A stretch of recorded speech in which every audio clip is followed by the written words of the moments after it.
এই সুবিধাবাদী ঐক্য হয় এখন, বোঝেন না? সুবিধাবাদী ঐক্য, মতানৈক্য সহ ঐক্য। যে নবীকে বলে ভুল করছে, যে নবীর ভুল ধরে, হেল্লাকে ঐক্য করা যাইবে? বলেন যাইবে? এটা আমরা মানি না। আমাদের এই দরবারের মুরিদদের মধ্যে অনেকে মতানৈক্য সহ ঐক্য ফিট করছে।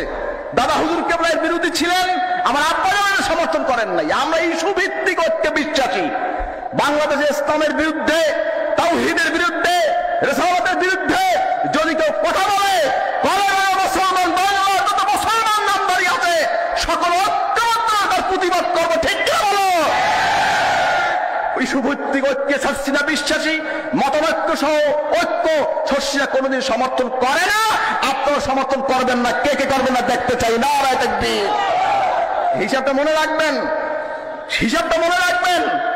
এই আকবরের দ্বীন এলাহী নয়, আকবরের দ্বীন এলাহীর মত ঐক্য নয়। ঐক্য হবে ইসলাম, তাওহীদ, রিসালাত, সঠিক মানহাজকে প্রতিষ্ঠার জন্য, সঠিক জবাব দেওয়ার জন্য।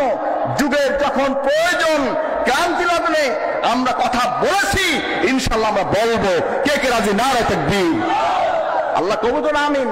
আমাদেরকে দুর্বল মনে করবেন না। এই মাঝে মাঝে চুপ করে থাকি, আমার আব্বা যখন চুপ করেছিল, মনে করবেন না যে আমি দুর্বল।